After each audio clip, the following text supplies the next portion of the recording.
Mutasi spike protein COVID-19 semakin dilaporkan baru-baru ini sejak pandemik COVID-19 menyerang Malaysia. Namun, tahukah anda varian Beta dan Delta ialah mutasi yang paling ditakuti sekiranya menyerang pesakit yang dijangkiti COVID-19? Maka tidak hairanlah kemasukan di Pusat Kuarantin Negara PKRC 2.0 Maib Serdang masih tinggi dengan purata kemasukan harian melebihi 600 kes. Malah angka pesakit yang memerlukan rawatan di unit rawatan rapi ICU juga masih tidak menunjukkan sebarang penurunan yang ketara. Bagi petugas barisan hadapan, bebanan tugas dan waktu kerja yang lebih panjang juga mendatangkan kesan keletihan melampau atau burnout dalam kalangan petugas. Namun begitu, rungutan dan kehendak pesakit tetap cuba dipenuhi dan diatasi sebaik mungkin berlandaskan sikap profesional petugas semata-mata demi keselesaan bersama dan kesejahteraan negara. Kalau diikutkan pengalaman semasa diumumkan negara kita tengah diserang pandemik COVID, kami dah make sure kena ready. Sebelum ni pun di Jabatan Kecemasan Hospital Tuanku Jaafar Seremban, semasa serangan wabak H1N1 dulu, pernahlah bekerja selama 72 jam non-stop. Sekarang ni pula pandemik COVID-19 dan terpaksa reda dan terpaksa terima tanggungjawab kita sebagai petugas kesihatan. Kita kena kuatkan semangat kita untuk membantu mereka semua. Tugas saya sebenarnya kalau di PKRC Bersepadu Maib ni memantau anggota-anggota membuat kerja, tetapi tidak sampai hati kita melihat anak-anak buah yang turun padang dengan keadaan yang tengah panas dengan berpakaian macam ni.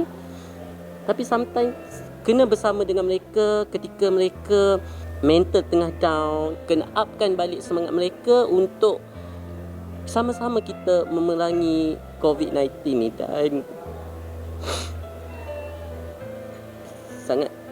sangat sedihlah bila kita dengar juga ada mereka yang terlalu, orang kata, dah semakin burn out dengan keadaan-keadaan sekarang. Saya pun salah seorang Presiden Akrab KKM. Saya akan guna pengurusan stres untuk mereka. Ikutkan rutin hours mereka bekerja. Kalau mereka masuk pukul 7, akan habis pada jam 2. Tetapi mereka tak akan sharp balik jam 2. Mereka akan balik pada jam 3 petang atau 4 petang disebabkan kerja yang terlalu banyak dan kemasukan pesakit yang terlalu ramai. Cabaran yang agak kritikal sekali adalah pada bulan Ramadan lah. Expectation pertama pesakit bila dia masuk ke sini, manusia kan, expectation dia tu terlalu tinggi. Tapi kadang-kadang pesakit yang marah pada kita ni, itu memang biasalah, memang biasa. Tetapi saya sentiasa menasihati kepada staf-staf saya supaya apabila pesakit marah pada kita, kita adalah orang yang perlu cool down. InsyaAllah apabila kita cool down, pesakit akan cool down dengan kita. Dan hubungan kami dengan pesakit pun Alhamdulillah, orang kata ibarat satu keluarga. Kalau isu yang kecil, kita boleh tackle dalam satu sesi. Kalau selesai, Alhamdulillah. Tapi kadang-kadang ada isu yang besar. So, kita akan buat follow-up sessions. Kalau mereka tak dapat datang face to face, kadang-kadang disebabkan kesibukan dan sebagainya, kita buat sesi counselling through phone juga. Kita ada juga buat assessment, iaitu Depression Anxiety Stress Scale, DAS, di mana kita letakkan QR code di setiap hall. Boleh scan QR code tu dan hasil dapatan daripada assessment tersebut kami boleh view dari sini. Sebab kita nak menceriakan mereka. Mereka dah penat buat kerja, so at least suddenly tiba-tiba kalau ada surprise, dia akan rasa happy. Sebelum ni kita ada buat macam kita ambil lollipop and then kita letak kata-kata motivasi dan kita ikat pada kereta setiap petugas di sini. Ada yang meluahkan, "Terima kasih Puan menceriakan hari saya hari ni," something like that. Paling saya dapat sambutan hangatlah daripada semua frontliners di sini. Setiap kali kita buat majlis hari lahir, kita ada potong pulut kuning, kita ada bagi hadiah kepada mereka. Kita nak mereka di sini, di samping mereka penat bekerja, kita counter balik dengan kegembiraan yang begitu. MADI adalah Research Institute dan facilities yang kami sediakan di sini adalah untuk PKRC. Maknanya dewan-dewan yang ada tu bukan setakat makanan, dewan, katil dan sebagainya ada juga disediakan oleh pihak MADI Corp. Caterers yang kita lantik untuk menyediakan makanan di PKRC MAEP sini lebih daripada 10 supaya makanan yang disediakan tu konsisten dari segi kualiti dan juga nutrition yang telah ditetapkan oleh pihak KKM. Cabaran kita ialah kita tak tahu berapa ramai yang masuk. 24 jam kita sentiasa menerima data daripada pihak KKM berapa ramai pesakit yang masuk, dan biasanya kita akan mendapat data dalam pukul 2 pagi, 3 pagi untuk menyediakan makanan yang sepatutnya untuk hari esok. Kualiti dewan ataupun facilities kita daripada awal, sebelum sesuatu dewan tu kita bina, kita akan mendapat kelulusan daripada pihak-pihak berwajib. Contohnya kita ada kelulusan daripada pihak JKR dan kita ada juga kelulusan daripada pihak KKM.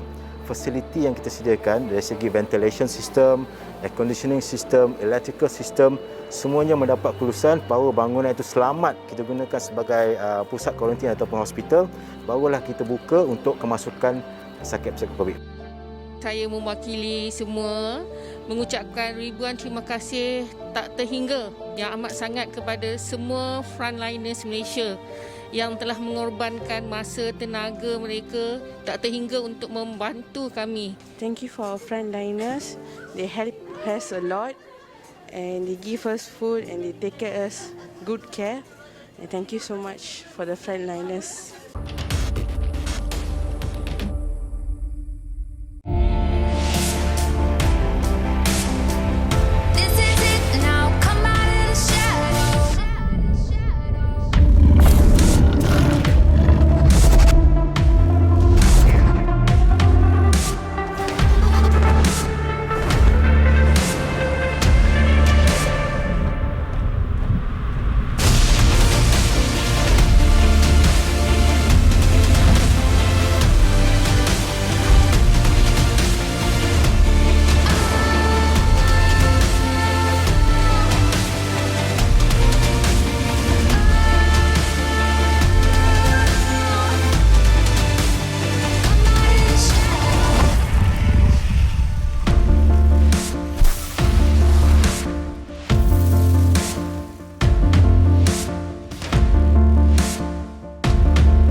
Canon, delighting you always.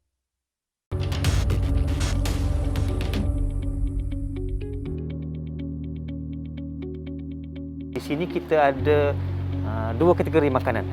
Pertama, makanan untuk pesakit yang mengalami masalah kesihatan yang dipanggil therapeutic diet.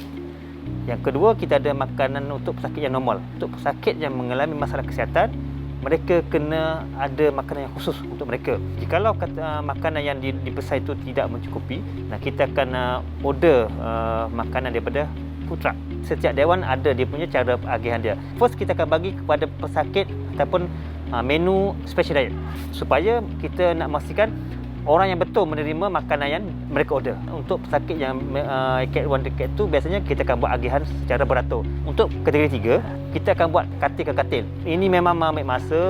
Kita ada 2 jam sahaja untuk buat agihan sebelum makanan tersebut expired. Akhir-akhir ini PKRC MAEP menerima ramai pesakit daripada kategori 3. Kita ada 4 jam selepas makanan dimasak untuk kita agihkan kepada pesakit-pesakit. Dan ini adalah merupakan SOP yang ditetapkan oleh pihak Kementerian Kesihatan supaya pesakit mendapat makanan yang selamat dan berkhasiat. Kalau pesakit yang masuk selepas pukul 10 malam, kita sediakan satu pack roti yang mana dalam tu ada kaya, untuk dimakan bersama dengan air mineral dan air kotak. Tugas utama saya sebagai pegawai dietetik sini adalah memberi perkhidmatan terapi pemakanan perubatan kepada pesakit. Kita membekalkan kalori yang mencukupi antara 1,800 hingga 2,500 kilokalori, dan kita juga meraihkan pesakit-pesakit yang memerlukan keperluan pemakanan tertentu. Bawah diet khas ni ada banyak jenis diet mengikut keperluan. Diet alahan mengikut jenis alahan pesakit, diet lembut ataupun soft diet mengikut keperluan kemampuan pesakit mengambil makanan, dan juga bawah diet terapeutik ni mengikut penyakit pesakit yang datang ke sinilah. Untuk menu petugas di sini, Jawatankuasa juga telah merancang menu kita selama 8 hari. Namun petugas di PKRC MAEP mempunyai 5 kali waktu makan satu hari. Kita tahu pesakit COVID memerlukan makanan yang sihat dan seimbang untuk membantu proses recovery mereka. Namun untuk petugas, memang kita pun membekalkan kalori yang memang agak tinggi. Pihak jawatankuasa memang mengadakan pemantauan yang rapat terhadap pengambilan caterer-caterer yang telah dipilih. Kita buat lawatan ke premis, kita buat persempelan makanan untuk dibuat ujian, dan juga kita mengadakan food testing ataupun sesi uji rasa setiap hari. Kita ada menerima pelbagai aduan berkaitan makanan pesakit. Kita pun tahu setiap manusia mempunyai cita rasa ataupun kebiasaan terhadap makanan tertentu. Kita usaha untuk memberi perkhidmatan sajian yang terbaik kepada semua, walaupun kita tahu kita tak akan mampu untuk memenuhi keperluan dan kehendak setiap orang yang datang ke PKRC MAEPS ini. Berkaitan dengan baju petugas, sepatutnya di hall-hall ni kita memakai baju blue attire yang dibekalkan daripada Redicare, tetapi memandangkan bekalan baju yang dibekalkan tu tidak mencukupi dan terpaksa kita memakai yang baju pesakit. Ada juga yang petugas yang membeli sendiri baju-baju yang seperti baju scrub lah. Baju yellow zone ni memang yang petugas pakai itulah untuk memberi keselesaan di dalam kawasan yellow zone ni saja. Di MAEPS ni disebabkan bilangan pesakit yang sangat tinggi, so kita tidak mampu untuk membekalkan baju pesakit. Pesakit pakai baju sendiri. Biasanya memang dah ada senarai apa keperluan yang perlu dibawa ke MAEPS, termasuk baju-baju selama 10 hari di dalam pusat kuarantin. Kami tetapkan syarikat Adelaide tadi, Redicare Malaysia Sdn Bhd menjalankan skop utama membuat pembersihan di red zone yang meliputi kawasan general area pesakit dan kawasan tandas di dalam hall-hall lah. Selain itu, kutipan clinical waste, iaitu apa-apa waste yang dijana daripada pesakit perlu dikutip keluar daripada hall. Anggaran operatif yang terlibat di setiap hall dalam 5 ke 12 operatif per shift. Kita juga menjalankan kerja-kerja pembekalan linen bersih. Memang memerlukan linen yang banyak lah. Setiap hari memang sehingga ke hari ini kutipan clinical waste memang sentiasa bertambah. Setiap hari boleh mencecah sehingga 1000 kilogram lah.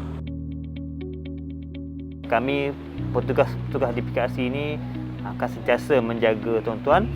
Kalau tuan-tuan datang ke sini dengan hati yang lapang, walaupun kata tidak sampai ke tahap yang selesa, sekurang-kurangnya tuan-tuan di sini kita akan jaga dengan sebaik yang mungkin. Kita meletakkan hak tu di tempat yang sepatutnya. Saya harap semua orang akur dengan arahan kerajaan, kita ikhtiar.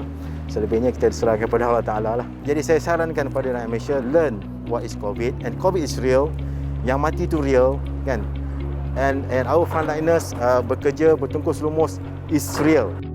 Terima kasih diucapkan buat Panglima Medan COVID-19 di setiap pelosok negara dan tidak juga dilupakan kepada seluruh rakyat Malaysia yang sentiasa bertanggungjawab dalam memastikan negara kita terus kuat mendepani pandemik COVID-19 supaya cepat berlalu. Terus cekal melangkah dengan kehidupan norma baru kerana perjuangan kita belum selesai. Kita mesti menang bersama.